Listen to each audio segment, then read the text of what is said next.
O The Tortured Poets Department é o álbum mais novo da cantora Taylor Swift, e hoje eu vou falar o que eu achei sobre ele. Lembrando que esse é um review sobre a edição padrão do álbum, sem antologia e sem faixas bônus. Talvez mais pra frente eu possa falar um pouco sobre elas em outro vídeo, mas não é o plano agora, pelo menos não tão cedo. Primeiro eu queria falar um pouco sobre a minha relação, as minhas impressões sobre a Taylor Swift antes de escutar esse álbum. Assim, entre os meus amigos, eu não sou uma pessoa notória por ser fã da Taylor Swift. Na verdade, ela sempre foi uma das divas pop que menos me interessou, e eu tinha uma dificuldade de entender qual que era o grande apelo dela.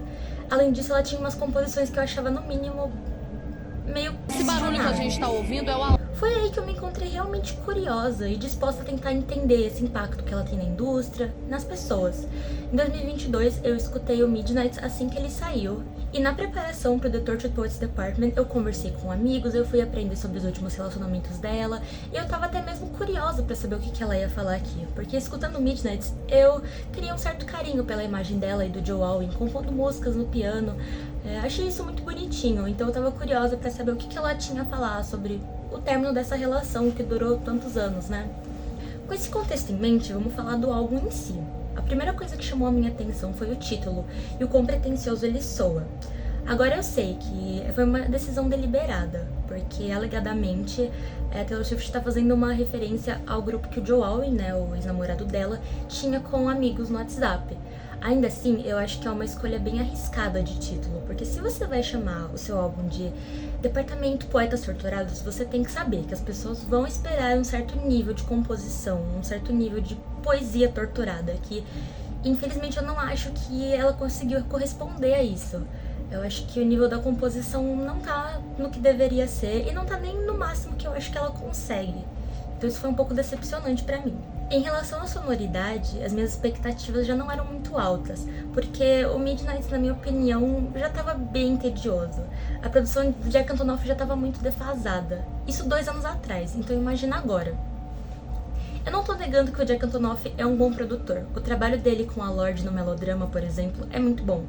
Só que eu acho que ele e a Taylor Swift juntos estão numa zona de conforto, assim, da qual eles não conseguem sair. E é extremamente frustrante porque em algumas faixas desse álbum ele sai um pouco disso e você pensa, nossa, o Jack Antonoff ainda existe, ele ainda está vivo, ele não é uma marionete. Mas só que não dá em nada, sabe? No fim, volta para os mesmos padrões, volta para as mesmas melodias repetitivas, os mesmos hábitos, e é muito cansativo de escutar. Sei lá, esse homem realmente precisa se aposentar, tirar umas férias. Eu acho que a Taylor Swift deveria mandar ele fazer um mochilão pela Europa, qualquer coisa. Sabe, eu acho que já deu tudo que tinha que dar em ele ser o contribuidor maior com a Taylor. Eu acho que ele poderia ser talvez secundário, quem sabe quando ele resolvesse aparecer, ele não pegasse um pouquinho de inspiração, tentasse ser um pouco mais criativo. Os sintetizadores cansados, a percussão simples e suave, os tananana, tudo isso é muito repetitivo, muito insonso. Chega um ponto que a sua experiência escutando The Tortured Poets Department se transforma naquele vídeo da pessoa passando de música em música dos Barões da Pisadinha no Spotify e todas começam igual. É a mesma sensação e, poxa, não é o que você espera, não é o que você quer. Porque pelo menos com os Barões da Pisadinha isso é divertido, sabe? Uma coisa sobre mim é que eu sempre, vou preferir consumir arte muito ruim do que arte entediante. Pelo menos quando é ruim eu tenho algo pra falar. Aqui eu só me encontro meio sem palavras. Esses instrumentais infelizmente não me abrem margem pra sentir muita coisa. Isso é péssimo. Poesia tem que fazer a gente sentir coisas. Pelo menos eu acho. O álbum abre com o lead single Fortnite, que é uma colaboração com Post Malone. Essa música tem todos os pecados que eu falei aqui agora sobre a produção do Jack Antonoff, mas eu acho que aqui funciona. E é por isso que eu digo que eu sei por que eles caíram nesse padrão, porque de vez em quando dá certo. Eu tenho que confessar que eu acho meio bizarra a mania que a Taylor Swift tem de chamar um artista pra fazer uma colaboração com ela e no fim colocar o cara no fundo do porão dela, assim, cantando extremamente baixinho e a pessoa ser totalmente ofuscada. Eu gosto da música, mas eu acho que o Post Malone é um artista muito versátil que poderia ser melhor aproveitado. Então isso é uma pena. A atmosfera é nostálgica e melancólica, a ponte pegou em mim, enfim, eu gostei. A letra não é nada demais. Essas metáforas de amor como droga, a pessoa que você amava se tornou um estranho, isso é bem batido e não é feito de um jeito particularmente interessante aqui. Na faixa The Tortured Poets Department, eu chego à conclusão de que talvez esses poetas realmente mereçam ser torturados. Frases como a infame Você fumou e comeu 7 barras de chocolate. Nós declaramos que o Charlie Puth deveria ser um artista maior. Eu te faço cafuné. Você cai no sono. Como um Golden Retriever tatuado. Esse tipo de verso realmente me desperta um instinto suicida muito forte, que não é o que eu gostaria de ter nessa experiência. A gente também tem aqui. No jantar você tira meu anel do meu dedo médio e coloca naquele que as pessoas colocam alianças. Sim, Taylor. Se chama wedding ring. Não é aquele em que as pessoas colocam alianças, sabe? Tem uma expressão na sua língua pra isso. Eu acho que ela só queria encher linguiça aqui, mas só que soa extremamente esquisito. E tudo bem, eu tô sendo muito chata, eu tô pegando muito no pé, mas é aquilo que eu falei, eu tô esperando um nível de composição legal. E esse tipo de coisa me incomoda. Eu não vou saber explicar por que me incomoda, mas incomoda, então eu tenho que citar aqui. De resto é aquela questão de, ai, você é muito pedante, ninguém vai te amar como eu te amei, você é tão metido que você tem uma máquina de escrever. Enfim, todas essas coisas que parece que ela já falou sobre o Jake Gyllenhaal em outros álbuns. E ela compôs isso de maneira melhor antes, então é um pouco triste. O instrumental é só música genérica Taylor Swift e Jack Antonoff. E a gente ainda vai ver isso bastante aqui, infelizmente. Down Bad é um tédio. É simplesmente um tédio. É uma dessas faixas em que, sabe, a Taylor escreveu a música em um momento, o Jack Antonoff pegou uma batida aleatória em outro, eles resolveram juntar sem pensar em qualquer conexão entre os dois, e só fica aquela coisa tipo, ai, por que isso tá aqui no álbum, sabe? Eu acho que a Taylor é uma forte concorrente com a Olivia Rodrigo pra cantoras que são muito esquisitas quando falam palavrão. Eu não sei porquê, mas parece que não é natural, é uma coisa meio, sabe?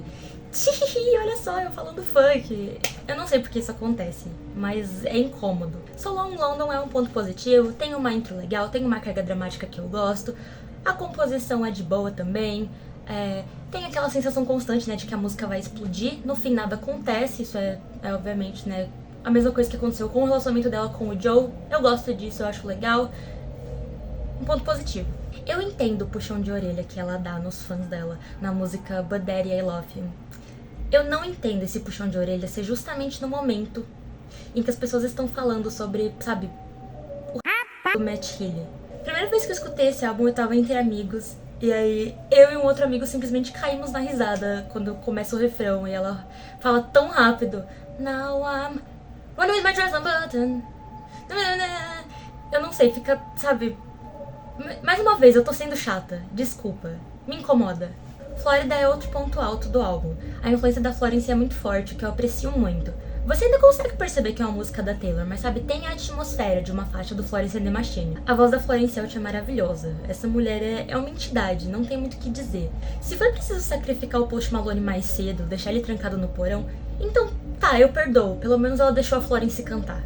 Muito obrigada, Taylor Swift. Quando a Taylor Swift tenta parecer intimidadora, em faixas como Who's Afraid of Little Old Me, simplesmente não cola. Sempre acaba parecendo um pouco bobo. E assim, eu não tô diminuindo os problemas dela, eu não tô diminuindo o sofrimento dela, mas eu só acho que essa Taylor Swift Reputation, ela não funciona muito pra mim. De certa forma, eu acho que isso é um ponto positivo pra ela, porque eu acho que pros fãs, pra uma pessoa normal, assim, é muito mais fácil você se identificar com alguém que tá tentando muito ser malvadão e não consegue, do que pra uma pessoa que, sabe, nossa, essa pessoa é malvadona mesmo. E eu acho que esse é um dos motivos pelos quais os fãs da Taylor Swift se conectam assim com ela, né? Ela tem essa vulnerabilidade. Então, assim, eu escutando a música, a situação parece um pouco ridícula, mas, sabe, se isso cria um nível de identificação, tudo bem, né? Só não é pra mim mesmo. Ignorando a letra, eu consigo apreciar a atmosfera tão misteriosa de I Can Fix Him, No Really I Can. Mas eu acho bem engraçado que a visão que a Taylor Swift tinha do Matt Healy é desse homem perigoso, misterioso, quando na verdade ele é assim. Loss of My Life tem uma composição melhor, de novo. As metáforas ainda são meio batidas, mas só que eu acho que elas são muito melhor utilizadas, eu acho que elas foram muito melhor pensadas aqui. Então eu acho que é mais um ponto alto. I Can Do It With A Broken Smile é um momento de insanidade extrema do Jack Antonoff e da Taylor. Eu sinto que eles resolveram compensar todo o tédio que a gente estava sentindo até agora e entregar uma coisa absurda. O resultado é uma bagunça, feia e terrível. É a bijou desse álbum, só que pior ainda. De certa forma, é até divertido respirar esse ar puro e receber mau gosto de uma forma tão cristalizada, tão genuína. Pelo menos acaba um pouco com o tédio. Clara Bow tem algumas pitadinhas de indie rock que me deixam feliz. E pelo menos tem um tema diferente, essa mensagem para todas essas artistas que estão vindo por aí. A produção da Aaron Dessner é legal aqui, fico muito feliz.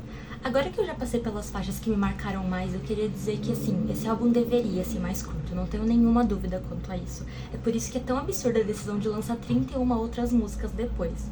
E como eu falei mais cedo, eu tava investido bastante na vida pessoal da cantora, sabe? Eu queria saber o que ela tinha a falar, e mesmo eu fiquei entediada e fiquei de saco cheio dos temas e do jeito que ela tava retratando, sabe? Porque eu acho que a questão não é nem o tema em si, mas só que como você resolve falar dele. E eu acho que, assim, faltou inspiração. Ela não conseguiu fazer nada que, sabe, chamou a atenção aqui. Eu imagino que a Taylor Swift lança a música pensando muito mais na fanbase dela, que é imensa, do que no ouvinte casual. Mas só que eu me pergunto se é isso que ela quer, sabe? Ela quer vencer as pessoas pelo cansaço? Ela quer lançar projetos repetitivos? Sabe, a que custo vale a pena você agradar os seus fãs, mas só que você lançar um produto tão sem inspiração? Eu acho isso um pouco triste, ainda mais porque eu sei que ela pode fazer melhor, porque ela já fez melhor. Sei lá, eu acho que seria muito mais interessante pra ela tentar novas possibilidades, tentar novos produtores, novos temas, voltar a escrever sobre histórias fictícias, igual no folklore, sabe? Esse tipo de coisa dava mais certo. Músicas que são menos diretas, menos na sua cara, assim. Eu acho que isso ajudaria muito. Enfim, eu sinto que tem um certo potencial perdido aqui, isso me entristece. Por causa disso, a minha nota é um 4 de 10. Bom, essa foi a minha opinião sobre o projeto novo da Taylor. Lembrando que, assim, é a minha opinião e é só isso, sabe? Eu não sou crítica musical, eu não sou uma grande entendedora. Eu só gosto muito de música, gosto muito de escutar música, tenho muita paixão por isso e é por causa disso que eu fico frustrada quando eu vejo uma coisa que podia ser melhor, sabe? Mas eu tô disposta a ouvir novas opiniões, eu tô sempre disposta a mudar de ideia. Então se você concorda ou discorda, pode deixar aí nos comentários, eu estou bem curiosa pra saber o que vocês acharam sobre. Enfim, é isso, espero que dê pra entender, sabe? Eu não sou hater. Eu respeito a Taylor como artista, eu fico muito feliz em ver uma pessoa que, sabe, tenta focar na composição. É por isso que eu espero muito que o próximo projeto dela seja melhor do que esse, mas eu acho que seria necessário pegar um tempo, assim, pra respirar, pra pensar sobre, pra elaborar as músicas um pouco mais antes de soltá-las, né, e tudo mais. Enfim, muito obrigada por assistir.